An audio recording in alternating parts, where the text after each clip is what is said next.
May 2015, and this is the greenhouse project, just about done. It's about 16 by 9.5, covered in polycarbonate. There's a lot of little fiddly angles to try and make it fit the size that I wanted. And as you can see, the floor is a little lower than ground level, but this is a slope. So I have heavy drainage on the outside, which wraps completely around. This is my growing beds. I've got these removable panels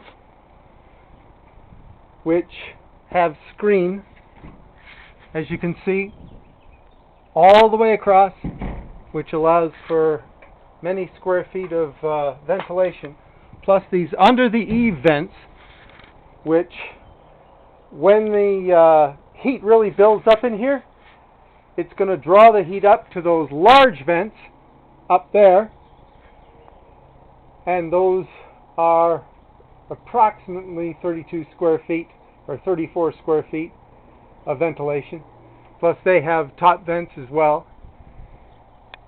Now I store-bought some tomatoes, and I have planted in front of the tomatoes these, which are Millennium Hybrid asparagus. Tomatoes really benefit by having asparagus in front of them.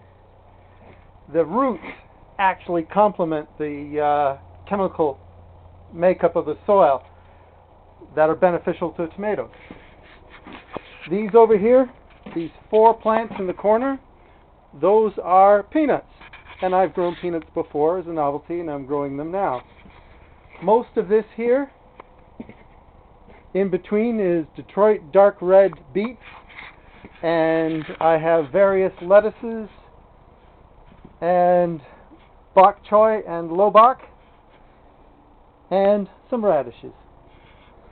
These growing beds are approximately 22 inches deep by about 24 inches wide and 16 feet long. I can concentrate my gardening because the soil I've sifted every single shovelful, mixed it myself.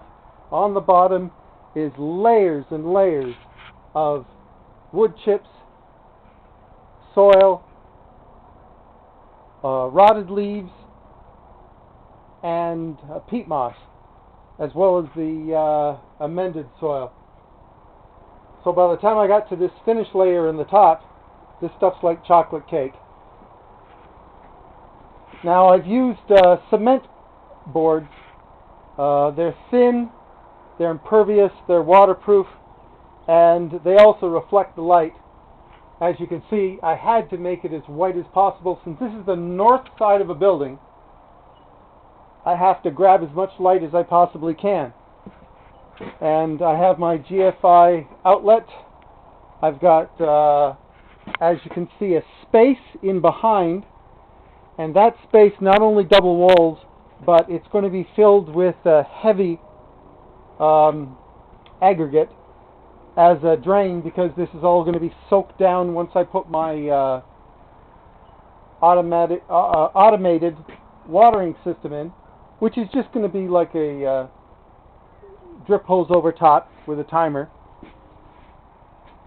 Now I'm very pleased the way it turned out. It's very sturdy. There's no movement in anything.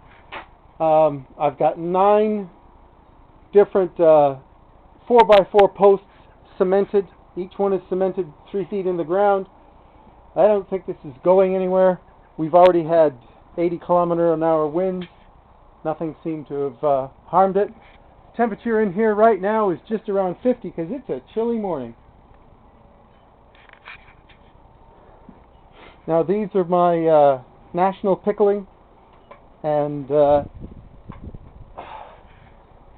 early slicing cucumbers, and I'm hoping that the temperature doesn't go too low tonight, but what the heck, it's a greenhouse.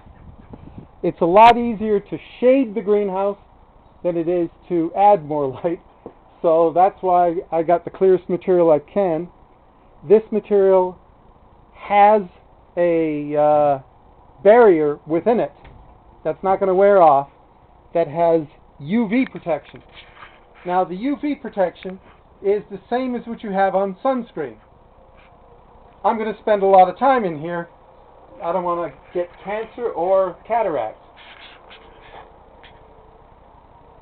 Now I think that's just about everything. I'll take a walk on the outside. This needs to be finished. The drain, that goes all the way around. It's just a matter of burying this other pipe and putting stone. I've been recycling as much stone as I possibly can. This is my compost pile. And this is the back of the greenhouse. You can see the way the screening is.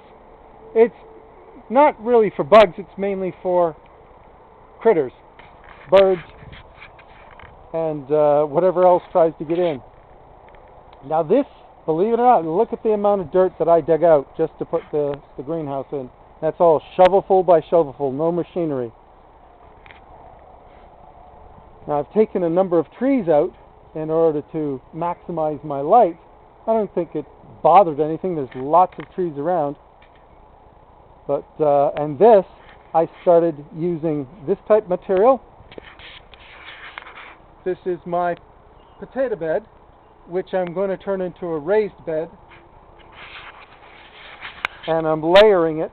And there's Yukon Gold, Norland, and Kennebec potatoes.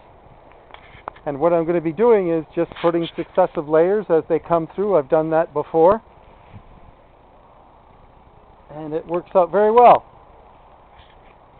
This material looks like garbage to anyone else, but to me this is priceless because it's already mixed with large and small bits, and it acts as excellent drainage and a good starter for compost. You can see how deep I went for my drainage, and I'm going to cap it right off so that it's a level surface. Also, because the roof, as you can see, will be draining a lot of water down there, and a lot of water will be coming off the house and running down the hill. I had a greenhouse 25 years ago that flooded several times.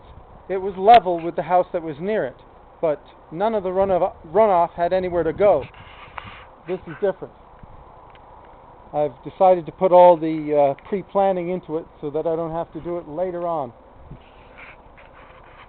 I've got a stump to pull here, as well as that stump over there, a stump behind those blue barrels, and of course all that greenery and stump along the fence. This isn't going to be easy, but I have the time. So that's the greenhouse project.